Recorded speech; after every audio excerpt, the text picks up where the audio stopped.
মদিনার প্রবেশদ্বারে অদৃশ্য গায়বীভাবে আল্লাহর কিছু ফেরেশতারা প্রহরা দেন এবং দাজ্জাল পৃথিবীর সব সিটিতে প্রবেশ করতে পারলেও মদিনাতে প্রবেশ করতে পারবে না। ওমর রাদিয়াল্লাহু তাআলার কথা বলছিলাম যে তিনি আল্লাহর কাছে দোয়া করতেন, আল্লাহুম্মা ইন্নী আসআলুকা শাহাদাতান ফি সাবিলিক ওয়াল মাউতা ফি বিলাদি হাবিবিক। আল্লাহ, আপনার রাহে শহীদ হয়ে আমি মৃত্যু বরণ করতে চাই। শাহাদাত ছাড়া সাধারণ মৃত্যু আমি চাই না। আবার আপনার হাবিবের শহরেও মৃত্যু চাই। তো মদিনার শহর তো যুদ্ধক্ষেত্র না, যুদ্ধক্ষেত্র তো বাইরে। একদিকে তিনি শহীদ হওয়া চাচ্ছেন, আবার মদিনায় মৃত্যুবরণ করতে চাচ্ছেন, কন্ট্রাডিক্টরি দোয়া। কিন্তু আল্লাহ তাআলা দুইটাই তাকে দিয়েছেন। একদিকে ফিরোজার লুলু নামে যে অগ্নিপূজক, তার খঞ্জরের আঘাতে তিনি ফজরের সময় শহীদ হলেন, আবার অপরদিকে মদিনাতেই মারা গেলেন। ইমাম মালিক রহমতুল্লাহ আলাইহি মদিনা থেকে একবার হজের জন্য মক্কায় গেছেন, আর বাকি জীবনে একবারও তিনি হজ ওমরা কিছু করেন নাই, এবং উনি অন্য কোনো শহরে আর যান নাই। কেন?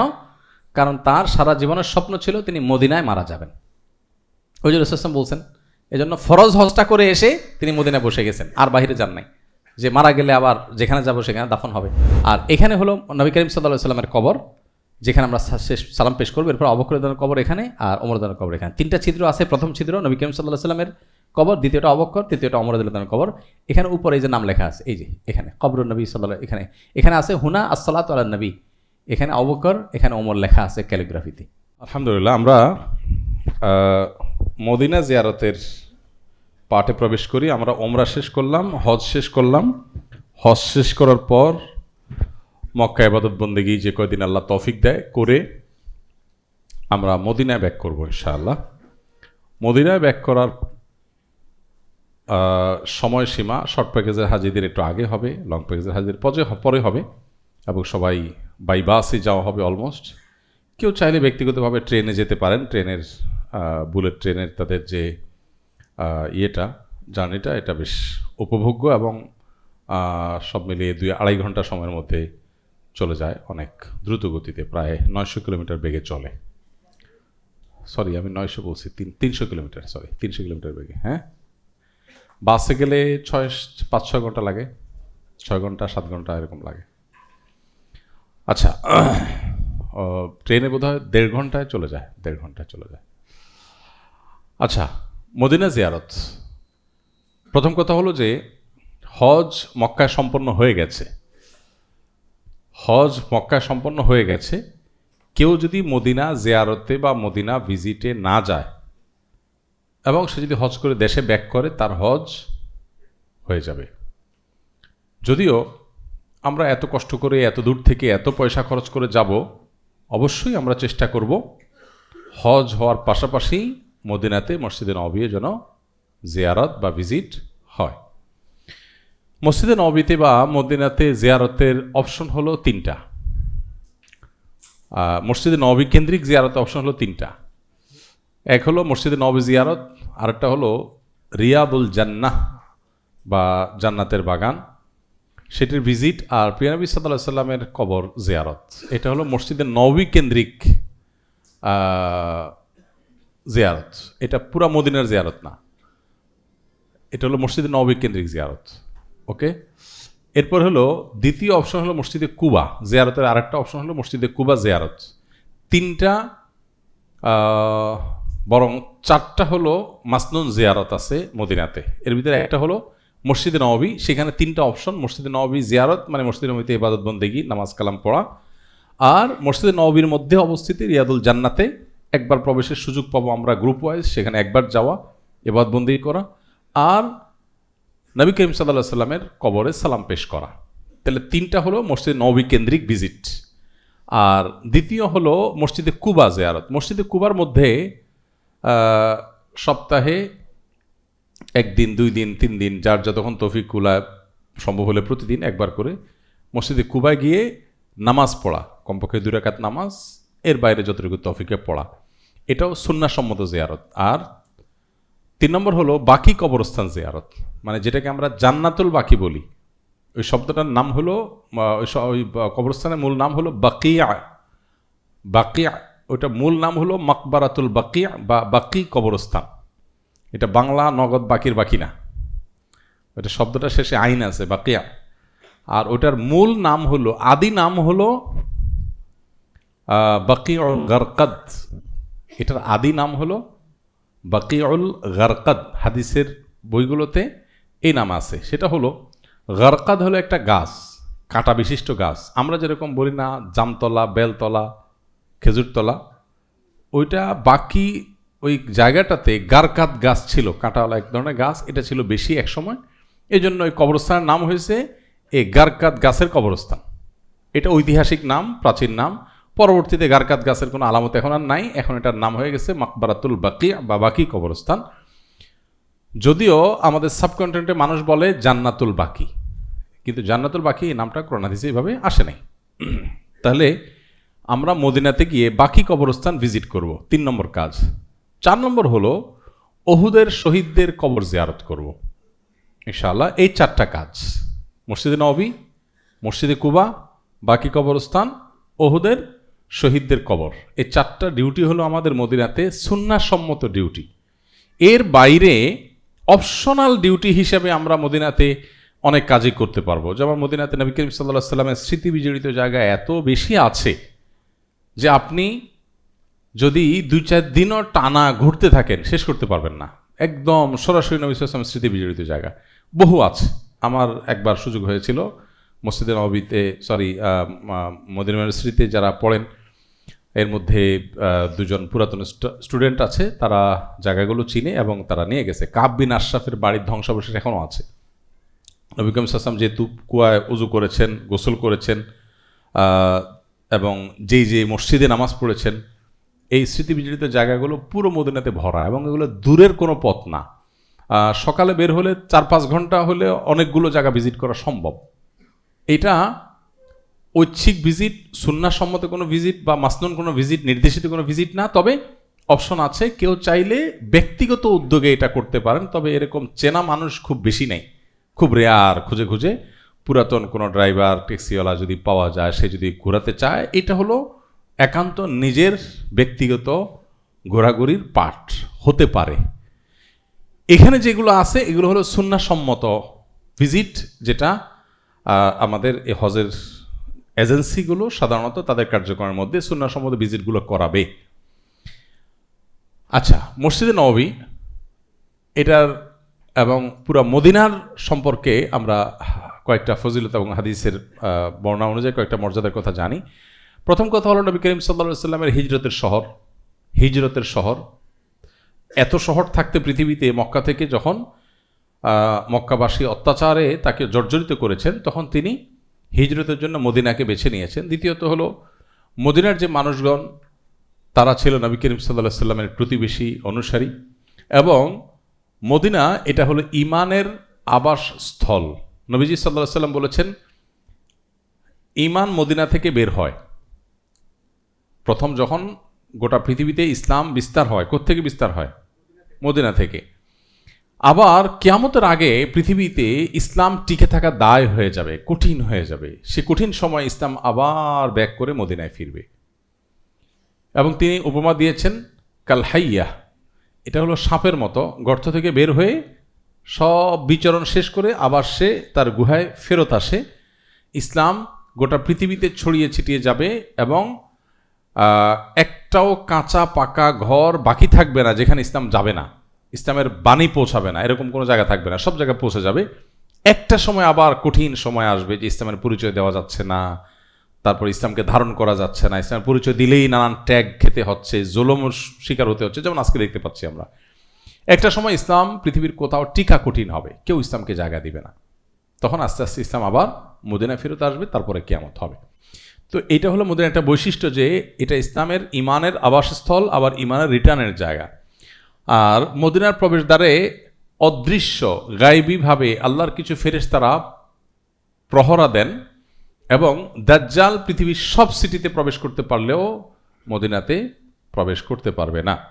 আর মদিনা হবে পৃথিবীর সর্বশেষ শহর যেটা ধ্বংস হবে কিয়ামতে, এবং ওয়াহি নাজিলের শহর মক্কার পরেই মদিনা।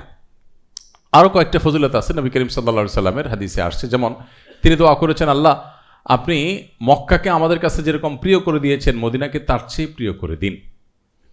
আবার আরেকটা হাদিস আছে, তিনি বলেছেন, হে আল্লাহ মক্কার প্রতি আপনি যেরকম অনুগ্রহ করেছেন মদিনার প্রতি তার চেয়ে দ্বিগুণ অনুগ্রহ করে দিন। আবার তিনি বলেছেন যে আল্লাহ আপনি মদিনায় বরকত দান করুন এবং মদিনার সা এবং মুদে বরকত দান করুন। সা আর মুদ তো বুঝি আমরা না, এটা হলো ধামা। ধামা আগের যুগে এখন যেরকম আপনার বাটখারা দিয়ে কেজি সেট দিয়ে মাপা হয়, আগের যুগে সাধারণত মাপজোপ হতো কি দিয়া, বিভিন্ন সাইজের ধামা দিয়ে, যে 1 ধামা 2 ধামা ধান চাল মাপা হতো। সা হলো, মুদ হলো এক টাইপের পাত্র যেটা দিয়ে মাপা হয় আর কি। এটাকে আমরা সহজে বলতে পারি পরিমাপ যন্ত্র। হে আল্লাহ মদিনার পরিমাপ যন্ত্রে বরকত দান করুন। এ হাদিস থেকে অনেক উলামা ইকরাম বলেন যে কেনাকাটা করলে মদিনায় করা উত্তম, কারণ এখানকার পরিমাপের যন্ত্রে বরকতের দোয়া আছে। যদি এটা হাদিস থেকে সরাসরি কোনো কিছু সাব্যস্ত এমন না, তবে ইন্ডিকেশন থেকে উলামা ইকরাম অনেকে বলেন। আচ্ছা, মদিনা যে মৃত্যুবরণ করতে পারে সে যেন মৃত্যুবরণ করে, নবীজি বলেছেন। কেউ যদি মদিনায় মরার সুযোগ থাকে সে যেন মদিনায় মৃত্যুবরণ করে। এর মানে হলো মদিনায় যদি কারোর মৃত্যু হয় তাহলে সে কিয়ামতের দিন সিংহে ফুৎকার দেওয়ার পর যখন সবাই পুনরুত্থান হবে, মদিনায় যার লাশ দাফন হবে সে নবী করিম সাল্লাল্লাহু আলাইহি ওয়াসাল্লাম, সাহাবা একরাম তাদের সাথে তার পুনরুত্থান হবে। তো এই জন্য মদিনার মৃত্যুবরণ করার একটা বিশেষ ফজিলত আছে। যদি এটা মৃত্যুবরণ তো কারোর হাতে না, যদি কারোর সে স্কোপ থাকে যে সে চুজ করবে, তো সেজন্য এটাকে চুজ করে। ইমাম মালিক রহমতুল্লাহি আলাইহির কথা আপনারা এর আগে যারা সেশনে ছিলেন তারা জানেন যে ইমাম মালিক রহমতুল্লাহি আলাইহি মদিনার মানুষ ছিলেন। উনি কোথাকার মানুষ ছিলেন? মদিনার। তো ইমাম মালিক রহমতুল্লাহি আলাইহি মদিনা থেকে একবার হজের জন্য মক্কায় গেছেন, আর বাকি জীবনে একবারও তিনি হজ ওমরা কিছু করেননি, এবং উনি অন্য কোনো শহরে আর যান নাই। কেন? কারণ তার সারা জীবনের স্বপ্ন ছিল তিনি মদিনায় মারা যাবেন। ওই যে রাসূল সাল্লাল্লাহু আলাইহি ওয়াসাল্লাম বলছেন, এজন্য ফরজ হজটা করে এসে তিনি মদিনায় বসে গেছেন, আর বাইরে যান নাই, যে মারা গেলে আবার যেখানে যাব সেখানে দাফন হবে। ওমর রাদিয়াল্লাহু তাআলার কথা বলছিলাম যে তিনি আল্লাহর কাছে দোয়া করতেন, আল্লাহুম্মা ইন্নী আসআলুকা শাহাদাতান ফি সাবিলিক ওয়াল মাউতা ফি বিলাদি হাবিবিক। আল্লাহ আপনার রাহে শহীদ হয়ে আমি মৃত্যু বরণ করতে চাই, শাহাদাত ছাড়া সাধারণ মৃত্যু আমি চাই না। আবার আপনার হাবিবের শহরেও মৃত্যু চাই। তো মদিনার শহর তো যুদ্ধক্ষেত্র না, যুদ্ধক্ষেত্র তো বাইরে। একদিকে তিনি শহীদ হওয়া চাচ্ছেন, আবার মদিনায় মৃত্যুবরণ করতে চাচ্ছেন, কন্ট্রাডিক্টরি দোয়া। কিন্তু আল্লাহ তাআলা দুইটাই তাকে দিয়েছেন। একদিকে ফিরোজার লুলু নামে যে অগ্নিপূজক, তার খঞ্জরের আঘাতে তিনি ফজরের সময় শহীদ হলেন, আবার অপরদিকে মদিনাতেই মারা গেলেন। তো এই জন্য মদিনার ফজিলত অপরিসীম। আমরা সেই ফজিলতগুলো আহরণের কথা মাথায় রেখে মদিনায় মহব্বতের সাথে যাব এবং মদিনা ভিজিট করবো ইনশাআল্লাহ তাআলা। এখনও আপনি দেখবেন মদিনার মানুষজন কিন্তু আখলাকগতভাবে, আচরণগতভাবে কম্পেয়ার করলে মক্কা বা অন্য যে কোনো সিটির মানুষের চাইতে অনেক ভালো আচরণ। রমজানে কেউ যদি মদিনায় যেয়ে থাকেন আর ইফতারের আগে মদিনার মানুষজন, স্থানীয় যারা আছে, তাদের মসজিদে নববীর মেহমানদের আতিথেয়তার দৃশ্য যদি কেউ দেখে থাকেন তাহলে আঁচ করতে পারবেন। বাসা থেকে ওয়াইফ এক রকমের শরবত বানিয়ে আসছে, হাজব্যান্ড আরেক রকম বানিয়ে আসছে, এনে রাস্তার পাশে গ্লাস নিয়ে বসে সবাইকে ধরে ধরে খাওয়াচ্ছে। আর ইফতারের দস্তরখানে বসানোর জন্য, যার যার দস্তরখানে বসানোর জন্য লোক সেট করে রাখে, হাতে পায়ে ধরে হাজিদের কায়না বসায়। যাদের এক্সপিরিয়েন্স তারা বলতে পারেন। বাইরে কেউ অজু করতে গেছে, তার সাথে একজন এক দস্তরখানে বসছে, সে ফিরে আর ওই দস্তরখানে আসতে পারে না, কারণ পথে তাকে গ্রেপ্তার করা হয়। অন্যান্য দস্তরখানারা বলে, ভাই ওখানে কেন যাবেন, আপনি আমার এখানে বসেন। সবাই চেষ্টা করে। এই দৃশ্য আপনি মক্কায় পাবেন না, অন্য কোথাও পাবেন না। গাড়ি দিয়ে আপনি রাস্তা যাচ্ছেন, রাস্তা পার হতে যাচ্ছেন, গাড়ি ব্রেক করে ফেলবে, আপনাকে রাস্তা পার হতে দিবে। মক্কা যাবেন, আপনার গায়ের উপরে পারলে গাড়ি উঠে দিবে। তো মদিনা মানুষের যে আখলাক নবী করিম সাল্লাল্লাহু আলাইহি ওয়াসাল্লামের সাথে ছিল, সেটা এখনও ঐতিহ্যগতভাবে আছে। তো সেজন্য ওই মহব্বত নিয়ে এই ফজিলতগুলো মাথায় রেখে আমরা ইনশাল্লাহ মদিনা জিয়ারতের জন্য যাব। আচ্ছা, এখানে চিত্রে শুধুমাত্র মসজিদে নববী এবং তার আশপাশে এলাকাটা একটু বোঝানো হচ্ছে। মসজিদে নববী, সবুজ গম্বুজ, কিবলা, বাকি কবরস্থান ওই সাইডটা, আর কেবলার ঠিক বিপরীতটা হলো কিং ফাহাদ গেট। আর এই যে লাল বৃত্ত, এই দুটি লাল বৃত্তের এই জায়গাগুলো মূলত মহিলাদের জন্য নামাজের জায়গা। এই একটা কিন্তু এটার 4টা গেট আছে। এখানে একটা গেট দেখানো হয়েছে, এদিকে একটা গেট, এদিক দিয়ে একটা গেট, এদিকে একটা গেট, আবার এদিকে একটা গেট। 4টা গেট আছে কেবলার অপোজিটে। এটা হলো মহিলাদের গেট। এখানে মহিলারা কিন্তু মক্কার মতো এত আপনার যে কোনো জায়গায় নামাজ পড়তে পারে না। মানে মক্কা যেরকম সব জায়গায় মহিলাদের আলাদা আলাদা ব্যবস্থা আছে, এখানে সেটা না। এখানে এইটুকুর মধ্যেই মহিলারা থাকতে হবে, এর বাইরে কোনো জায়গায় মহিলাদেরকে ঢোকার বা পুরুষ মহিলাকে মিক্স হওয়ার কোনো সুযোগ মদিনার মসজিদে নববীতে দেওয়া হয় না। অথরিটি খুবই টাইট, এবং মসজিদে নববীতে ঢুকতে গেলেও কিন্তু আপনার সাথে ব্যাগ ট্যাগ নিয়ে ঢুকতে দেয় না, অনেক সময় বাচ্চা নিয়ে ঢুকতে দেয় না, খাবার নিয়ে ঢুকতে দেয় না, খুব রেস্ট্রিকশন আছে এবং শৃঙ্খলাটা অনেক ভালো মসজিদে নববীতে। বাকি এখন কথা হলো যে মহিলা ওখানে ঢুকবে, পুরুষ স্বামী বা মা ছেলে যদি যায় তাহলে সেক্ষেত্রে স্বামী স্ত্রী বা মা ছেলে গেলে কীভাবে যোগাযোগ করে? উত্তর হলো যে মহিলা গেট তো ঢোকার ফিক্স গেট, গেট থেকে বের হওয়ার পর বিশাল বড় যে আপনার ওপেন গ্রাউন্ড, ওই জায়গাতে মূলত মিটিং পয়েন্ট, সে জায়গায় যার যার ফ্যামিলির সাথে শেষে ফোনে যোগাযোগ করে মিট করে। আর এখানে যে ইয়েটা আছে, এই চৌহদ্দিটা আছে, এই যে এটা কিন্তু রোড, এটাকে বলা হয় রিং রোড। এই যে রিং রোড, এই রিং রোডের মধ্যে যে হোটেলগুলো আছে এগুলাকে বলা হয় সেন্ট্রাল এরিয়া, মানে হোটেলের সেন্ট্রাল এরিয়া, মার্কাজি এরিয়া বলে। এটার ভিতরে যে হোটেলগুলো আছে এগুলো 3, 4, 5 স্টার মানের, মানে এগুলো এর নিচে নাই, একটা স্ট্যান্ডার্ড মেনটেন হয় এবং এগুলো মোটামুটি ভালো হোটেল ধরা হয়। এর বাইরে 5 স্টার আছে, আবার 0 স্টারও আছে, কোনো ঠিক ঠিকানা নাই আর কি। আর এর বাইরে হোটেলগুলো সাধারণত অনেক দূরে হয়। আমাদের হোটেল কোথায়, কোন জায়গায় মদিনায়, কোন সাইড? এই সবুজ গম্বুজ, এই বাম, এই বাম, ও এই সাইড, এই সাইডে তো বাকি কবরস্থান, এই সাইড তো না, এই সাইড তো হোটেল নাই। হ্যাঁ, এই সাইডে, এই সাইডে, ওকে গুড। তাহলে আমরা তার মানে আর কি হয়েছে গামামা মসজিদের এই সাইডে, গামা মসজিদের কাছাকাছি, ঠিক আছে গুড। বাকি আমরা তো সেন্ট্রাল এরিয়ার মধ্যেই, তো আমরা এই সেন্ট্রাল এরিয়ার ভিতরে আমাদের হোটেল সবার, এটা ভিতরে আলহামদুলিল্লাহ, মার্কাজিয়ার ভিতরে, এটা মার্কাজিয়া বলে। মানে মার্কাজিয়ার ভিতরে বললে তখন বোঝা যায় যে একটা মিনিমাম স্ট্যান্ডার্ডে আছে। মক্কায় এটা ঠিক ঠিকানা নাই, মক্কায় সব জায়গায় সব রকম হোটেল আছে, তো মদিনাতে এইটুক এরিয়ার মধ্যে যে হোটেলগুলো আছে এগুলো 3, 4, 5 এর নিচে নাই, এবং একটা মিনিমাম স্ট্যান্ডার্ড সব হোটেল মেনটেন করে। এবং এইটা মধ্যে হোটেল থাকার মানে হলো হারামের একদম কাছে, একদম ওয়াকিং ডিস্টেন্স, এবং হোটেলগুলো মক্কার তুলনায় ভালো থাকে, অনেক ফ্যাসিলিটিস বেশি থাকে। তো আলহামদুলিল্লাহ ওই সেন্ট্রাল হোটেল এরিয়া দেখানো হচ্ছে পুরা ইয়ার মধ্যে আর কি। আচ্ছা, মসজিদে নববী জিয়ারত, মসজিদে নববী জিয়ারতের ক্ষেত্রে আমাদের মনে রাখতে হবে যে মসজিদে নববীতে জিয়ারতের যে ফজিলত সেটা আদায় করার জন্য সেখানে বেশি বেশি নফল নামাজ আদায় করতে হবে ইনশাআল্লাহ। আর এর পাশাপাশি মসজিদে কুবা মাঝে মধ্যে জিয়ারত করার চেষ্টা করতে হবে। এর বাহিরে আরও কিছু মসজিদ আছে যেগুলোতে আমরা ভিজিট করব, পার্ট অফ আপনার কি বলে নর্মাল ভিজিট, সাধারণ ভিজিটের অংশ হিসেবে। যেমন কেবলাতানে মসজিদে যায় সবাই, 2 কেবলার মসজিদ, মানে একই নামাজের মধ্যে 2 কেবলা, সাহাবিরা 2 কেবলার দিকে ফিরে নামাজ আদায় করেছেন, এই জন্য ওটার নাম হয়েছে কেবলাতাইনের মসজিদ। ওইটা ইনশাল্লাহ ভিজিটে হয়তো যাওয়া হবে। তারা কোন এক ওয়াক্ত নামাজে ছিলেন, এর মধ্যে তারা বাইতুল মাকদিসের দিকে নামাজ পড়ছিলেন, আল্লাহ নির্দেশ আসছে হারাম মক্কার দিকে ফিরে নামাজ পড়ার জন্য। এই নির্দেশ যখন আসছে কেউ একজন এসে তাদেরকে বলেছে, তারা তখন নামাজে ছিলেন, একদিকে ফিরছিলেন, তখন উল্টার দিকে ফিরে গেছেন। একই নামাজে 2টা কেবলা তো ফলো করছেন, এই জন্য নাম হয়ে গেছে 2 কেবলার মসজিদ। এরকম আরও কিছু মসজিদে আমরা যাবো। বাকি এখানে নিচেরটা মসজিদে কুবা, ওপরটা মসজিদে নববী, এগুলো হলো মাসনুন ভিজিট আমাদের।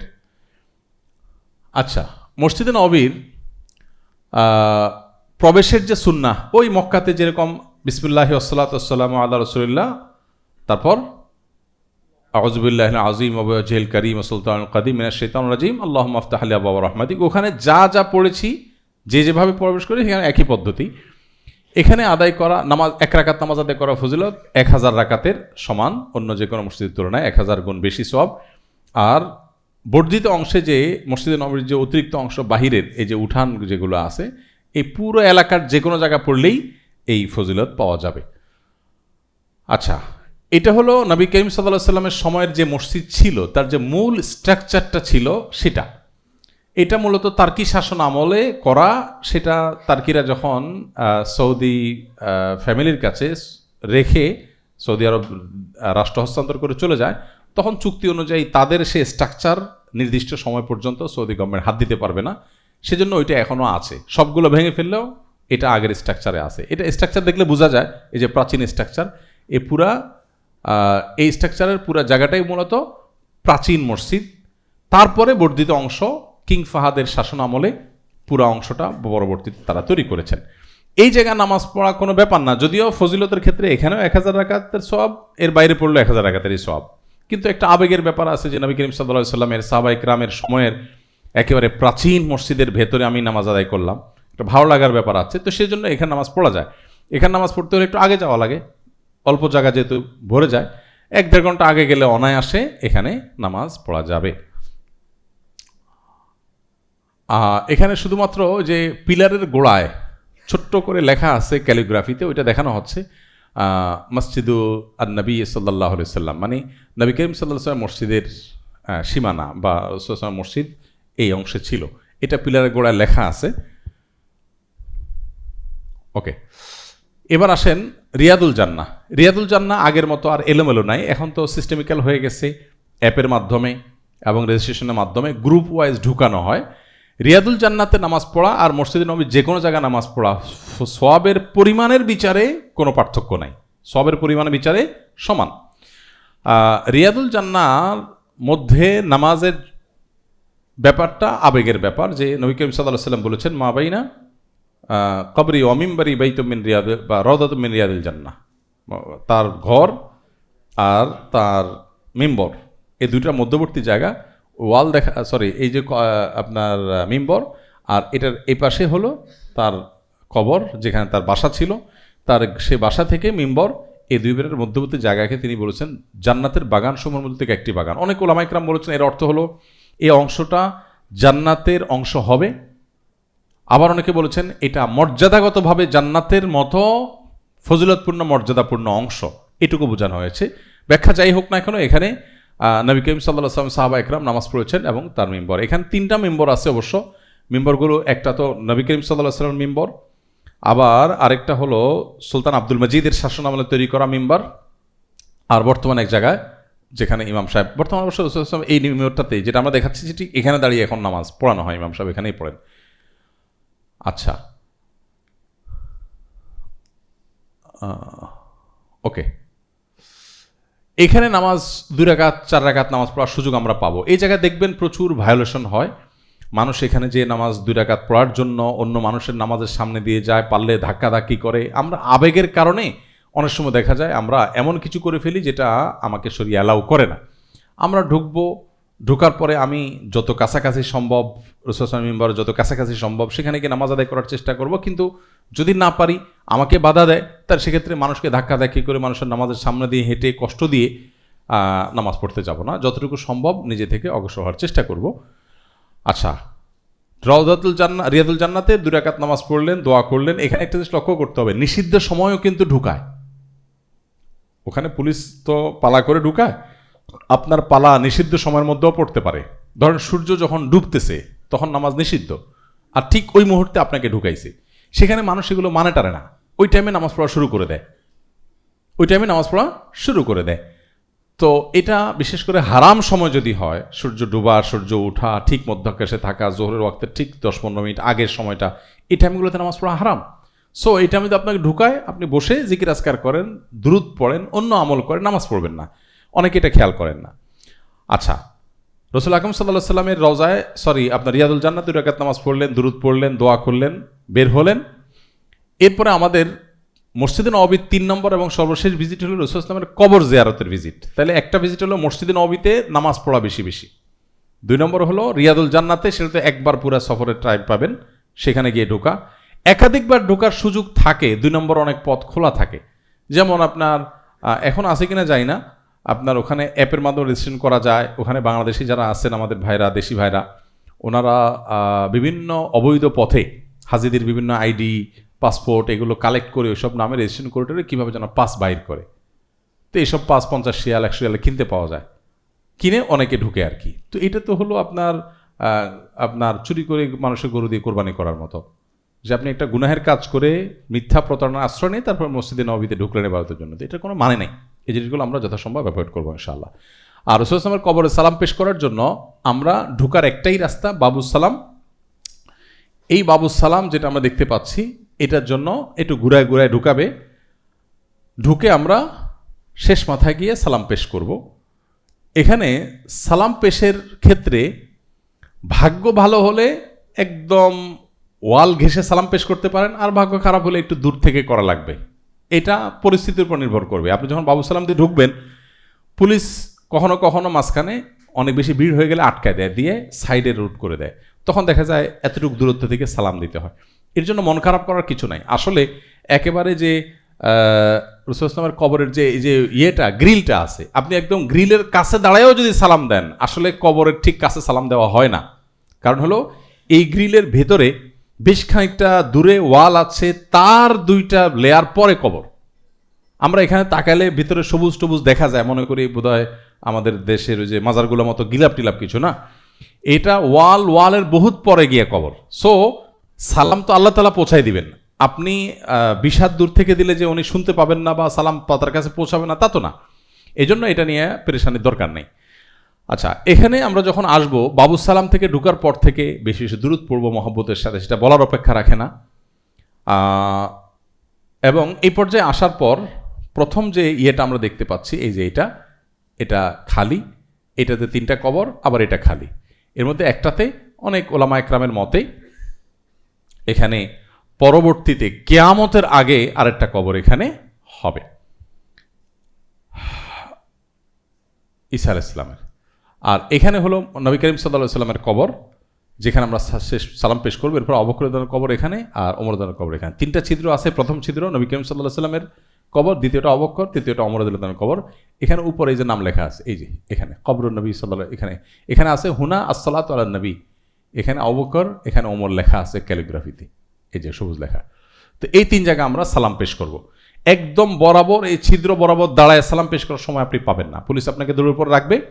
আপনি যেতে যেতে প্রথমে আসসালাতু আসসালামু আলাইকা ইয়া রাসূলুল্লাহ, এরপর আসসালাতু আসসালামু আলাইকা ইয়া আবু বকর, আসসালাতু আসসালামু আলাইকা ইয়া ওমর রাদিয়াল্লাহু তাআলা আনহু, তাদেরকে রাদিয়াল্লাহু তাআলা আনকা ওয়া আরদাক, আমাদের ওই যে ওমরার বইয়ে ডিটেল লেখা আছে। আপনি এখানে সালাম পেশ করবেন, কবর জিয়ারতে যেরকম সালাম দিতে হয় কবরবাসীকে, আপনি সেরকম সালাম পেশ করলেন। রাসূল আকরাম সাল্লাল্লাহু আলাইহি ওয়াসাল্লামকে সারা জীবন দুরূদ পড়েছেন দূর থেকে, এখন সরাসরি তার কাছে গিয়ে দুরূদ প্রেরণ করবেন। এবং এক হাদিসে আসছে নবী সাল্লাল্লাহু আলাইহি ওয়াসাল্লাম বলেছেন, কোনো মানুষ যদি কবরবাসীকে সালাম দেয়, কবরবাসীকে আল্লাহ তাআলা রূহ, এমন বিশেষ রূহ ফেরত দেন যেটা দিয়ে সে সালামের রিপ্লাই করতে পারে। আর নবী করিম সাল্লাল্লাহু আলাইহি ওয়াসাল্লাম বা সমস্ত নবী রাসূলদেরকে আল্লাহ তাআলা কবরে একটা বিশেষ জীবন দেন, যেটা দিয়ে তারা তাদেরকে দেওয়া সালামের আদান প্রদান করতে পারেন, অন্য সাধারণ মানুষের জন্য যেটা দেওয়া হয় না। সেজন্য এখানে সালাম দেওয়া মানে রাসূল আকরাম সাল্লাল্লাহু আলাইহি ওয়াসাল্লামকে সরাসরি সালাম পেশ করা।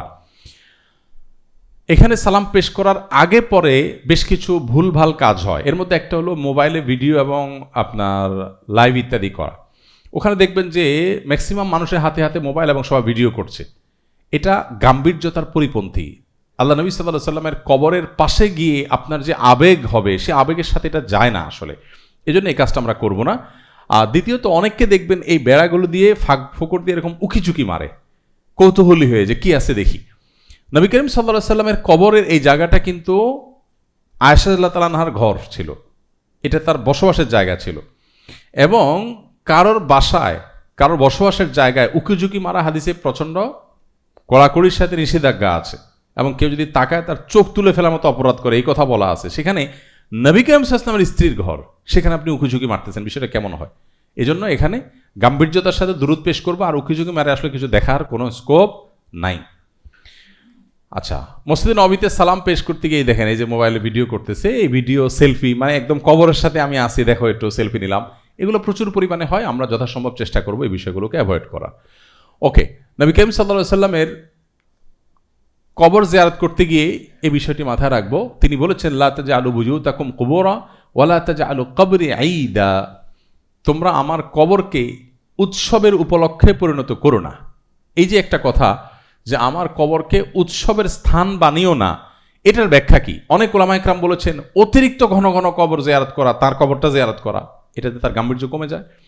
আবার অনেকে বলেছেন যে এই যে এখানে গিয়ে এই যে সেলফি ভিডিও, এমন ভাব করা যে মনে হচ্ছে আপনি কোনো ওরসে আসছেন, কোনো উৎসবে আসছেন, সেখানে তো আপনার মধ্যে গাম্ভীর্য থাকবে। সেজন্য এই বিষয়গুলোকে আমরা খুব বিশেষভাবে খেয়াল করবো ইনশাআল্লাহ। আচ্ছা, মসজিদে নববীতে আমরা তাহলে 3 কাজ, বেশি বেশি নামাজ কালাম পড়বো, রিয়াদুল জান্নাহ জিয়ারত করব, আর রাসূল সাল্লাল্লাহু আলাইহি ওয়াসাল্লামের কবরে সালাম পেশ করব। রাসূল সাল্লাল্লাহু আলাইহি ওয়াসাল্লামের কবরে সালাম পেশ করার জন্য একটা টিপস বলে রাখি, সেটা হলো আপনি যেই কোনো নামাজের 30-40 মিনিট পর বা 1 ঘন্টা পর আপনি রাসূল সাল্লাল্লাহু আলাইহি ওয়াসাল্লামের কবরে সালাম পেশ করতে যাবেন, দিনে একবার যাবেন ফর এক্সাম্পল, তো আপনি টাইমটা ফিক্স করেন যে আমি যে কোনো ওয়াক্ত নামাজের 1 ঘন্টা 1.5 ঘন্টা পরে অড টাইমে যাব। ধরেন সকাল 9টা 10টা। মসজিদে নববী কিন্তু সারা রাত খোলা থাকে না, রাতে একটা সময় বন্ধ হয়ে যায়, আবার ভোর রাতে খুলে দেয়। মক্কার মসজিদ যেরকম 24 ঘন্টা ওপেন থাকে, এখানে 24 ঘন্টা ওপেন থাকে না, কিন্তু সালাম দেওয়ার এই জায়গাটা, বাবুস সালামের যে গেটটা, এটা 24 ঘন্টা ওপেন থাকে। এটা আপনি যদি রাত 10টা যান দেখবেন কোনো ভিড় নেই, আপনি যদি যান সকাল 10টা 11টায় দেখবেন কোনো ভিড় নেই। আবার আপনি যদি ঠিক যে কোনো নামাজের পরপর যান বা মাগরিবটা এর সাথে অল্প সময় থাকে, এই টাইমে যদি যান তাহলে প্রচণ্ড ভিড় পাবেন। এই জন্য ভিড়ের মধ্যে সালাম দিয়ে খুব একটা শান্তি পাওয়া যায় না, অনেক ভিড় থাকে, ঠেলাঠেলি থাকে। অল্প একটু জায়গা, আমরা টাইমটা সঠিক টাইম যদি রাইট টাইম চুজ করতে পারি তাহলে সালাম দিতে পারবেন আপনি একেবারে ভিড় মুক্ত এবং ইজিলি। আচ্ছা, এরপরে আসেন ফজরের পরে সবচেয়ে ভালো সময় হলো ফজরের পরে আপনি জিকির আজকার করলেন, তাসবিহ তেলাওয়াত করলেন, এরপরে বাকি কবরস্থান জিয়ারত করলেন, এসে রাসূল সাল্লাল্লাহু আলাইহি ওয়াসাল্লামের কবরে সালাম পেশ করতে গেলেন, তখন দেখবেন মানুষজন নাই, আপনি নিরিবিলি করতে পারছেন। মসজিদে কুবা, মসজিদে কুবা সম্পর্কে আমাদের জানতে হবে যে এটা হলো ইসলামের ইতিহাসের প্রথম মসজিদ। মসজিদে নববী হলো 3 নম্বর সিরিয়ালের মসজিদ, তার আগে 2টা মসজিদ হয়েছে। প্রথমটা হলো মসজিদে কুবা, আরেকটা হলো মসজিদে কুবার ঠিক পাশেই আরেকটা মসজিদ আছে, নাম হলো মসজিদুল জুমআহ। প্রথম ইসলামের জুমার নামাজ ওই মসজিদে শুরু হয়। রাসূল আকরাম সাল্লাল্লাহু আলাইহি ওয়াসাল্লাম মক্কা থেকে হিজরত করে যখন মদিনায় আসছেন, কুবাটা তখন ভৌগোলিকভাবে এর অবস্থান ছিল হলো, তখনকার যে রুট ছিল চলাচলের, মদিনার এন্ট্রেন্স বা প্রবেশদ্বার ছিল কুবা।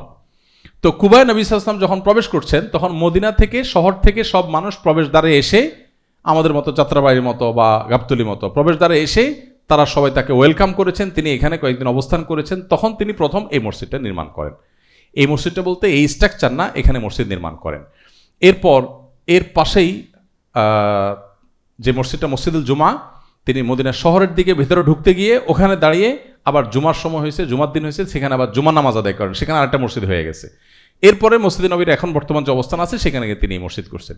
এটা যেহেতু প্রথম মসজিদ, রাসূল সাল্লাল্লাহু আলাইহি ওয়াসাল্লামের হাতে তৈরি করা প্রথম মসজিদ, এই জন্য নবী করিম সাল্লাল্লাহু আলাইহি ওয়াসাল্লাম সাধারণত শনিবার, কোনো কোনো বর্ণায় মঙ্গলবার, তিনি মসজিদে কুবায় যেতেন সকালে এবং সেখানে 2 রাকাত নামাজ আদায় করেছেন। এবং তিনি বলেছেন, যদি কেউ মান তাতাহহারা ফি বাইতিহি, কেউ যদি বাসায় উযু করে মসজিদে কুবায় যায় এবং গিয়ে যে কোনো নামাজ পড়ে, তাহলে সে একটা উমরার সওয়াব পাবে। এই জন্য এক্সট্রা একটা উমরার সওয়াব আপনি পাবেন। এখন আপনি মদিনায় যদি 10 দিন থাকেন, তো 10 দিনে প্রতিদিন আপনি একবার করে কুবায় যেতে পারেন। মসজিদে নবীর চারপাশ থেকে প্রচুর পরিমাণ ট্যাক্সি থাকে, কুবা কুবা কুবা ডাকে, 5 রিয়াল 5 রিয়াল 5 রিয়াল, আপনাকে নিবে, 2 রাকাত নামাজ পড়বেন, আবার আসবেন, আপনাকে দিয়ে যাবে, শেষ। খুব সিম্পল এবং খুব সহজ। আর হেঁটেও যাওয়া যায়। নবী সাল্লাল্লাহু আলাইহি ওয়াসাল্লাম মাঝে মধ্যে হেঁটে যেতেন, কখনো বাহনে যেতেন। আমরা দেখাবো হেঁটে যেতে কত সময় লাগবে। এই যে হেঁটে যেতে মূলত বাসে গেলে, গাড়িতে গেলে 5 থেকে 10 মিনিট লাগে, 30 থেকে 40 মিনিট লাগে সর্বোচ্চ। যদি পায়ে হেঁটে আপনি যেতে চান 3 থেকে 5 কিলোমিটার পরে আপনার এই পুরো পথটা। এই জন্য মসজিদে নবী থেকে হেঁটে, ফজরের পরে বিশেষ করে ভালো হয় যে ঠান্ডা না থাকে, আপনি হেঁটে চলে গেলেন, নামাজ পড়ে আবার চলে আসলেন। আর যদি হাঁটা এনার্জি না থাকলে ট্যাক্সি অ্যাভেলেবেল আছে এবং খুব সস্তা। তাহলে মদিনাতে 2টা মসজিদে আমরা ইনশাআল্লাহ 2টা মসজিদে আমরা নামাজ আদায় করব। ওকে, এরপরে হলো বাকি কবরস্থান। বাকি কবরস্থানের এখানে রাসূল আকরাম সাল্লাল্লাহু আলাইহি ওয়াসাল্লাম এটাও নিয়মিত জিয়ারত করতেন। আমরা জিয়ারত করব, এর বিশেষ কারণ কি? উম্মাহাতুল মুমিনিন আয়েশা রাদিয়াল্লাহু তাআলা আনহা সহ রাসূল সাল্লাল্লাহু আলাইহি ওয়াসাল্লামের যত স্ত্রী আছেন তাদের সবার কবর একজন ছাড়া, খাদিজা রাদিয়াল্লাহু তাআলা আনহা, তার কবর কোথায়? মক্কায়। সেটাও আমরা মক্কায় জিয়ারত করতে পারি। সেটা কোথায় করবেন? মারওয়া পাহাড় দিয়ে বের হয়েছেন, বের হয়ে হাতের বামে সোজা হাঁটতে থাকবেন, যে কাউকে জিজ্ঞেস করলে দেখা দিবে মুআল্লা, মাকবারাতুল মুআল্লা। এই দোনো কবরস্থান ওপেন হয় আফটার আসর, আফটার ফজর, 2 টাইম। আর বিভিন্ন সময় কবর দেওয়ার জন্য ওপেন হয়, কিন্তু ভিজিটরদের জন্য 2 টাইম ওপেন হয়। সো আপনি ওই টাইমে গিয়ে ওখানে জিয়ারত করতে পারেন, সালাম পেশ করতে পারেন। রাসূল সাল্লাল্লাহু আলাইহি ওয়াসাল্লামের সহধর্মিণী খাদিজা রাদিয়াল্লাহু তাআলা ইসলামের প্রথম মুসলমান, প্রথম সদস্য, তার কবর সেখানে। আর এখানে হলো সব উম্মুল মুমিনিনদের কবর আছে, সাহাবীদের কবর আছে। এই কবরস্থান সেজন্য সকালে ফজরের পরে আসরের পরে প্রতিদিন খোলা হয়। মদিনা যে কদিন থাকবেন একদিনও যেন আপনার এই কবরস্থান জিয়ারত মিস না হয়। আপনি যে কোনো একটা সময় চুজ করতে পারেন। আসরের পরে একটু রোদ থাকবে আর ফজরের পরে একটু ঠান্ডা না থাকবে, যখন সুবিধা হয় আপনি ভিজিট করবেন। সব মিলিয়ে পুরোটা ভিজিট করতে আপনার 15 থেকে 20 মিনিট টাইম লাগবে। বেশ বড় কবরস্থান, পায়ে হেঁটে ঢুকতে হবে, বের হতে হবে। এই যে কবরগুলো, এগুলো সাধারণ কবর, বর্তমানে যে কবরগুলো সেগুলো, এখানে মূল উদ্দেশ্য থাকবে দুইটা কবর জিয়ারতের। প্রথমত হলো মৃত্যু এবং আখিরাতের স্মরণ, আমাদেরকে চলে আসতে হবে এখানে সেটা স্মরণ করা। দ্বিতীয়ত হলো মৃত ব্যক্তির জন্য এবং নিজের জন্য দোয়া পেশ করা। আর মৃত ব্যক্তির কাছে কোনো কিছু চাওয়া যাবে না, সব কিছু চাইতে হবে আল্লাহ তাআলার কাছে। কবরে যে চাওয়ার কোনো কিছু নেই, চাইতে হবে আল্লাহ রাব্বুল আলামিনের কাছে। এবং সেই সাথে কবর জিয়ারতের নির্দিষ্ট কোনো সময় নাই, যে কোনো সময় করা যায়, কিন্তু বাকি কবরস্থানে আপনাকে 24 ঘন্টা করতে দিবে না জিয়ারত, সকাল বাদ ফজর এবং বাদ আসর দিবে। আর মৃতকে সালাম দেওয়ার সময় মৃতের দিকে মুখ করে সালাম দেওয়া এবং দোয়া যদি করতে হয় তাহলে কেবলা মুখে সালাম ফিরে দোয়া করা। যদি এখানে আপনাকে দোয়া করার জন্য পারমিশন দিবে না, পুলিশ সারাক্ষণই আপনাকে দৌড়ের উপর রাখবে যে শুধু সালাম পেশ করো, কারণ অনেক ভিড় থাকে, এমনিতেই দোয়া করা যায় না সেখানে।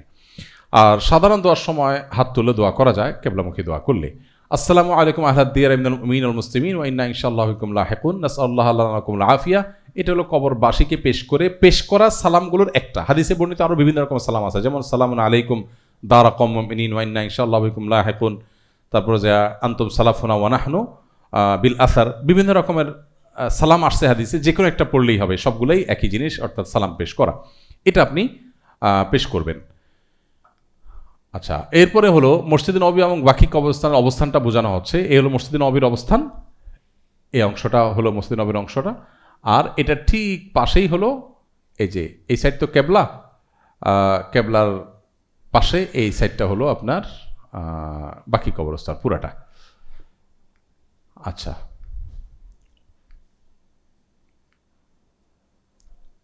এ হলো প্রবেশদ্বার। বাকি কবরস্থান একটাই প্রবেশদ্বার, অতএব সবাইকে এই দিক দিয়ে ঢুকতে হবে এবং বের হওয়াটা অনেক সময় অন্য গেট দিয়ে বের করে, আবার অনেক সময় এই গেট দিয়ে বের হয়। আর বাবুসালাম এটা হলো জিয়ারতের রাস্তা। একটা ইজি পথ হলো সকালে আপনি সকাল সন্ধ্যা দোয়া টোয়া পড়ে ফজরের পরে বসে বাবুসালাম দিয়ে ঢুকলেন, ঢুকে ওই দিক দিয়ে বের হয়ে সালাম পেশ করে বের হলেন, হয়ে আপনি কবরস্থানে চলে গেলেন। তাহলে এক রুটেই সব কিছু হয়ে গেল। ওকে, বাকি কবরস্থানের ড্রোন শট সূর্যোদয়ের সময় বাকি কবরস্থান। এখানে কবুতর আছে অনেক, এটা দেখে মনে হলো যে কবুতরকে আপনার গম এবং সেখানে প্রচুর প্যাকেট করা আপনার দানা পাওয়া যায়, এগুলো কবুতরকে খাওয়াইতে ভুলবেন না যেন, বেশি বেশি করে কিনবেন এবং খাওয়াবেন, ঠিক আছে না? ওখানে কবুতরের খাওয়ানোর ব্যাপারে ওখানকার প্রশাসন সব সময় কড়াকড়িভাবে নিষেধ করে, কিন্তু কে শুনে কার কথা?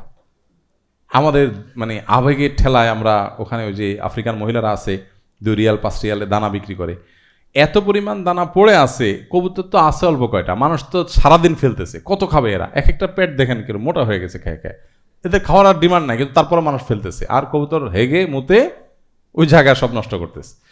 তো এখানে এই কবুতরের খাওয়া দেওয়ার কোনো ফজিলত নাই। আমরা যেহেতু শাহজালাল শাহপুরান রহিমাহুল্লাহর মাজারের দেশের মানুষ, সো কবুতর দেখলে আর কুমির দেখলে আমাদের একটু বিশেষ আবেগ কাজ করে, মাজার একটা ফিল হয়। তো এটার কোনো প্রয়োজন নাই, বরং এটা অ্যাভয়েড করা উচিত, কারণ এগুলোর কারণে পরিবেশ আরও নষ্ট হয়।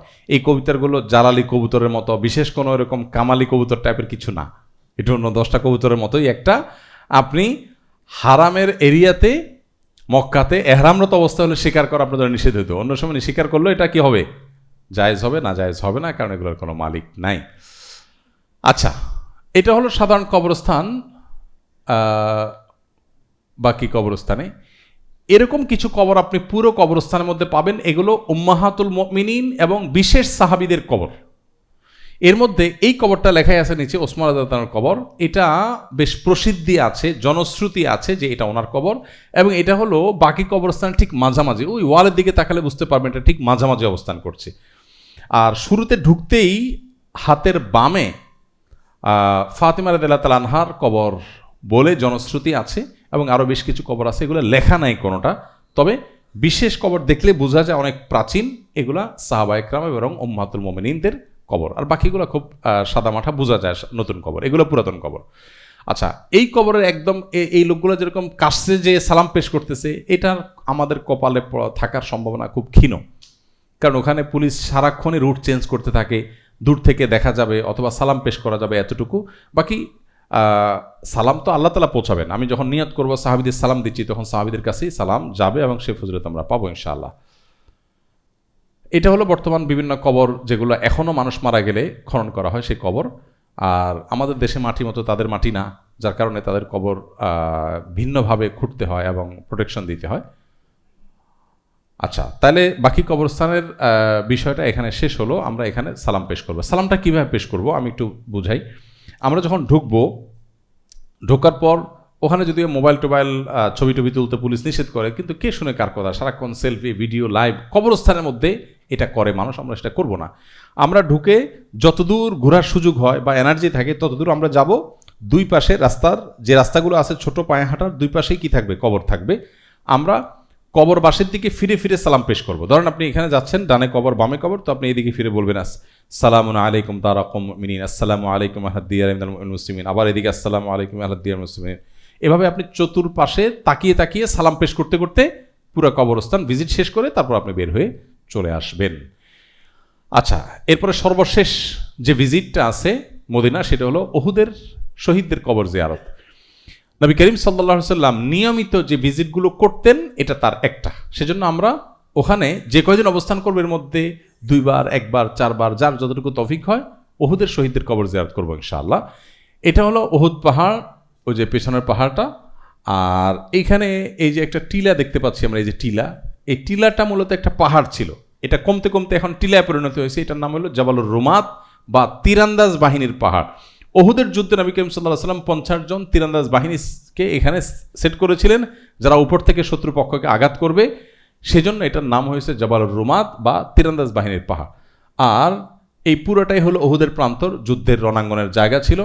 আর ওই যে ওয়ালে ঘেরা জায়গাটা কবর লেখা, এই জায়গাটাতে মূলত 70 জন সাহাবীর কবর আছে। এদের মধ্যে সাইয়্যিদুশ শুহাদা নবী করিম সাল্লাল্লাহু আলাইহি ওয়াসাল্লামের চাচা হামজা রাদিয়াল্লাহু তাআলার কবর আছে। আবার ফেরেশতাদের গোসল করানো সাহাবী হানজা রাদিয়াল্লাহু তাআলার কবরও এর মধ্যে আছে। এবং এখানে আসলে আলাদা করে ইন্ডিভিজুয়াল একটা একটা করে কবর দেওয়া হয় নাই তাদেরকে। ওখানে দেখবেন 2টা ঘেরাও আছে, 2টাতে গণকবর দেওয়া হয়েছে, কারণ 70 জন মানুষের জন্য কবর খনন করার মতো অবস্থা তখন ছিল না। এই মানুষগুলোর জীবনের রক্তের এবং আত্মত্যাগের বিনিময়ে যেহেতু দিন বুলন্দ হয়েছে, এই জন্য নবী করিম সাল্লাল্লাহু আলাইহি ওয়াসাল্লাম তাদেরকে ভোলেন নাই। পরবর্তীতে ইসলাম বিজয়ী হওয়ার পরও নবী সাল্লাল্লাহু আলাইহি ওয়াসাল্লাম সবসময় তাদের কবর জিয়ারত করতে যেতেন। তো আমরা এত দূর থেকে যে কেন আমরা যাব না? অবশ্যই আমরা মাঝে মধ্যে যাব। যদিও আমাদের এজেন্সি ইনশাআল্লাহ এমনিতে আমাদেরকে উমরা করাবে, এখানে ভিজিট করাবে। এর বাইরেও ওই যে থেকে আপনার মসজিদ নবীর চারপাশে সারাক্ষণ ট্যাক্সিওয়ালারা ডাকতে থাকেন। আমার সাথে বেরোলে দেখবেন ডাকবে কুবা কুবা, তখন আপনি ফুল ট্যাক্সি রিজার্ভ করে ফেলতে পারবেন। 50 শিয়ালে 4 জন 5 জন মিলে গেলেন, কুবা উহুদ 2টা একসাথে সেরে আপনি মসজিদ নবীতে চলে আসেন। এটা আপনি পুরো সফরের মধ্যে 2 বার 4 বার করতে পারেন। আচ্ছা, এই হলো মোটামুটি মসজিদে নববী সহ মদিনার সব আমল। মদিনার কিছু এডিশনাল জিনিস আছে। নাম্বার 1, কেনাকাটাটা মদিনায় করা ভালো। অনেক ওলামা ইকরাম বলেছেন, রাসূল সাল্লাল্লাহু আলাইহি ওয়াসাল্লাম মদিনার কেনাকাটার মাপযন্ত্রের জন্য বরকতের দোয়া করেছেন সেজন্য। আরেকটা জিনিস হলো মদিনায় থাকাকালীন সময় আমরা বেশি বেশি দুরূদ পাঠ করব, সেটা তো আর বলার অপেক্ষা রাখে না নবী করিম সাল্লাল্লাহু আলাইহি ওয়াসাল্লাম মহব্বতে। তৃতীয়ত হলো মসজিদে নববীতে যেহেতু তওয়াফের অপশন নাই, আমাদের মক্কাতে তওয়াফের অপশন আছে, একবার তওয়াফ করলে অনেক এনার্জি ব্যয় হয়। বাকি এখানে তো আমার সেই কাজ নাই, 5 ওয়াক্ত নামাজ পড়া ছাড়া আর এই ভিজিটগুলো কালে ভদ্রে করা ছাড়া আর কোনো কাজ নাই। তাহলে আমরা সময় পার করবো কীভাবে?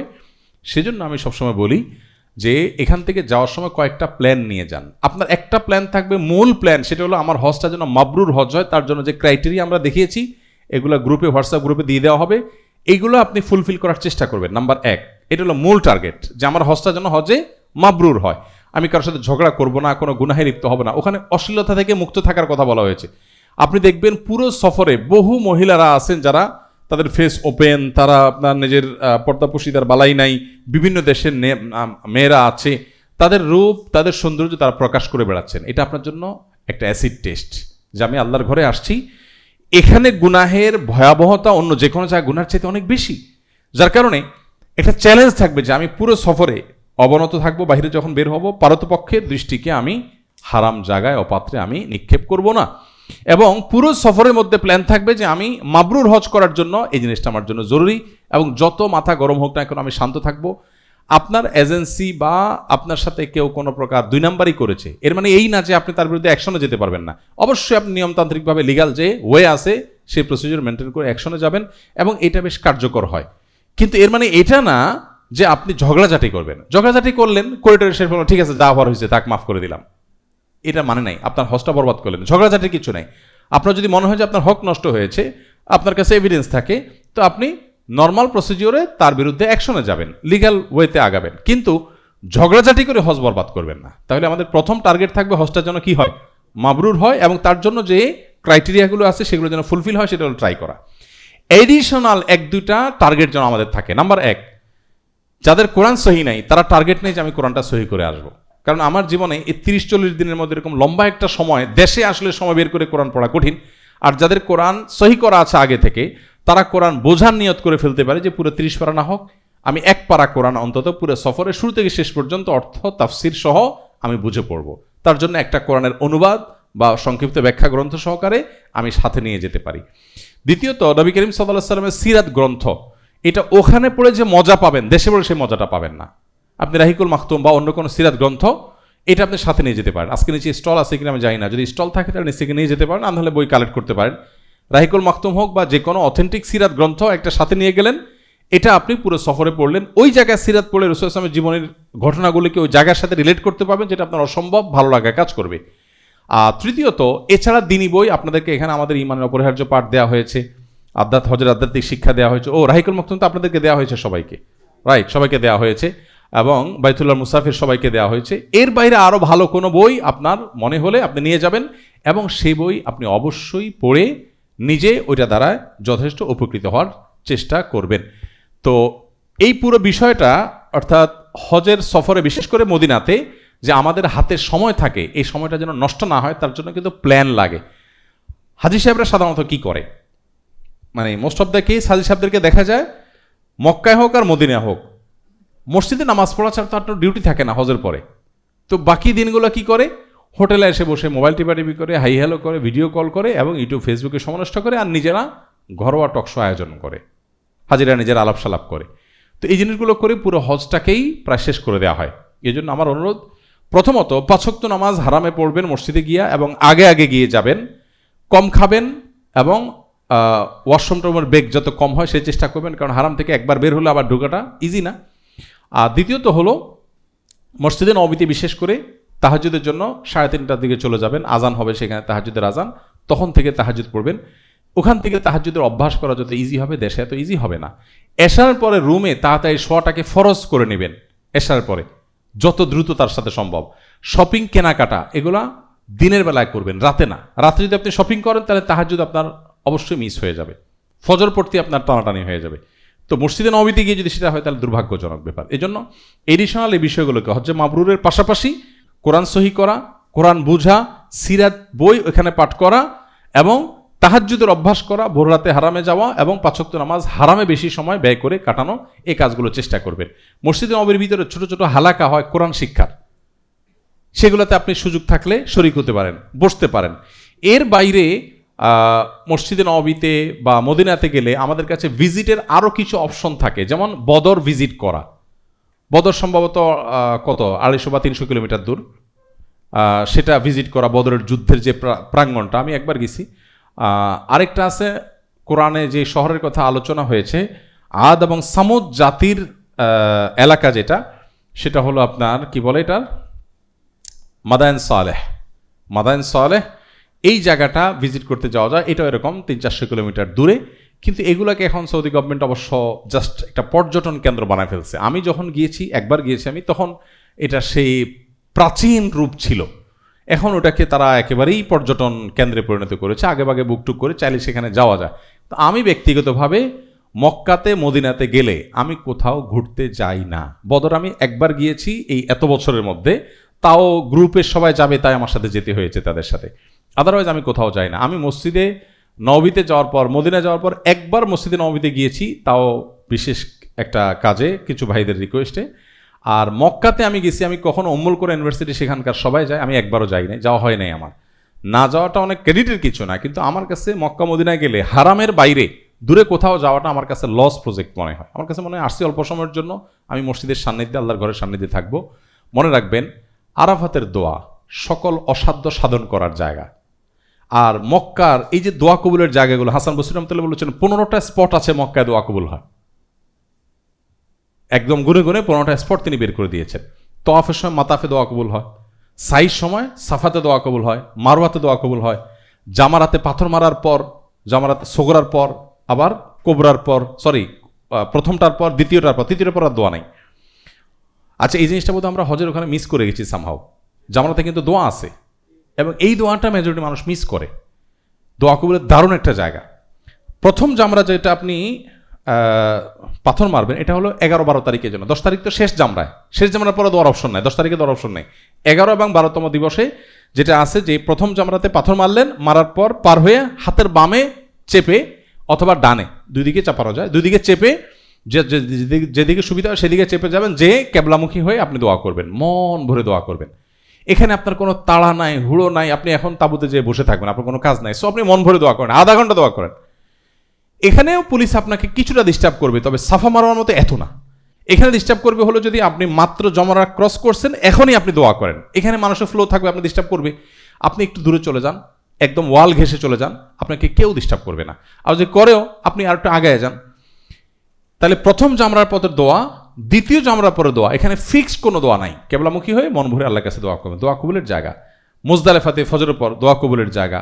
তারপরে আপনার আরাফাত, সেটা তো হলো অসাধ্য সাধন করার জায়গা। এই জায়গাগুলোতে, এই সব দোয়া কবুলের জায়গাগুলোতে আমরা সর্বোচ্চ দোয়া করব। মিজাবে রহমত, যেখানে ওই যে কাবাঘরের যে পানি পড়ে, যে একটা দেখবেন ড্রেনের মতো করা আছে, এটার নিচে দোয়া কবুল হয় বলে সালাফদের অভিজ্ঞতা দ্বারা প্রমাণিত। মুলতাজাম যেটা বলছিলাম, ওই যে বুক মাথা পোছা দোয়া কবুলের জায়গা, এরকম 15টা দোয়া কবুলের জায়গা আছে মক্কাতে, যেগুলোর প্রত্যেকটাতে দোয়ার পেছনে আমাদের সবচেয়ে বেশি সময় ব্যয় করা উচিত। আরাফাতের দোয়া আপনাদের উৎসাহের জন্য বলি, আমার জীবনে আল্লাহ তাআলার কাছে 2-3টা মানে বাহ্যিক দৃষ্টিকোণ থেকে অসাধ্য, মানে হওয়ার নয় এরকম জিনিস আল্লাহর কাছে চাইছিলাম আমি। আল্লাহ রাব্বুল আলামিন সেগুলো আমাকে ইনস্ট্যান্ট দিয়ে দিয়েছেন। মানে একবার আমি চেয়েছিলাম যে পরবর্তী হজের আগে আল্লাহ এটা চাই, আল্লাহ পরবর্তী হজের আগেই আমাকে সেটা দিয়ে দিয়েছেন। আমি 2-3টা জিনিস আমি খেয়াল করেছি আমার জীবনে, যেটা বাহ্যিক দৃষ্টিকোণ থেকে হওয়ার কোনো পথ ছিল না, আল্লাহ তাআলা সেটা আমার জন্য ইজি করেছেন। এই জন্য মনের সকল আকুতি দিয়ে পরিপূর্ণ তওবা করে জীবনটাকে নতুন করে গড়ে আপনি আরাফাতে এবং দোয়া কবুলের জায়গাগুলো এগুলো দোয়া করবেন। মসজিদে নববীতে তাহাজ্জুদ পড়া, এই সুযোগ তো আপনার জীবনে বারবার আসবে না, একদিন যেন মিস না হয়। আপনার গ্রুপের অনেক হাজি পাবেন আড্ডাবাজ, অনেক হাজি পাবেন গল্পবাজ, অনেক হাজি পাবেন যে প্রচুর পরিমাণ জোকার টাইপের, হাসায় সবাইকে, বিভিন্ন আইটেমের মানুষ পাবেন। কিন্তু আপনাকে মাথায় রাখতে হবে আপনার ইবাদতকে প্রায়োরিটি দিতে হবে। সো যেই লোকের সাথে থাকলে আপনার ইবাদত হবে তার সাথে থাকবেন। রুমমেট কেউ ডিস্টার্ব করে, ভাই আপনারটা আপনি করেন, তার সাথে ডিবেটে কিছু না, কিন্তু আমি আমার দান্দায় থাকবো যে আমি কিভাবে সময়টা বেটার ইউটিলাইজ করতে পারি। দেখা যাবে রুমমেটরা মিলে এমন একটা অবস্থা হয় মক্কায়। গত বছর আমাদের রুমমেটের সব রুমে সিন্ডিকেট হয়েছে, 500 এত নম্বর রুম, 500 এত নম্বর রুম, 600 এত নম্বর রুম, ওই 5 জন মিলে একটা গ্রুপ হয়েছে। ওই গ্রুপ অবশ্য দেশে আসা পরেও থাকে, এখনও তারা পার্টি পুটি দেয়। 513 পার্টি আজকে, 514 পার্টি অমুক দিন, 6 জন মিলে এমন এক মজমাস্তি হয়। এটা পজিটিভ একদিক থেকে আলহামদুলিল্লাহ, কিন্তু নেগেটিভ হলো যে এই আড্ডাবাজিটার ফলে কি হয়, 5 জন মিলে আজকে কোথায় খেজুর মার্কেট গেছি, কালকে গেছি পান্ডা মার্কেট, পরশু গেছি আরেক মার্কেট। ইবাদত বন্দেগীতে এই গ্রুপিংগুলো আসলে খুব একটা কাজে আসে না, এগুলো মোস্ট অফ দ্যাকে সময় নষ্ট হয়। তো গ্রুপিং আপনি করেন, কিন্তু আপনার গলির ঠাওর যেন ঠিক থাকে, যে আমার কিন্তু মূল টার্গেট যেটা সেটা যেন কোনোভাবে নষ্ট না হয়। এই জন্য আমরা সর্বোচ্চ চেষ্টা করবো ইনশাআল্লাহ বিইذনিল্লাহ।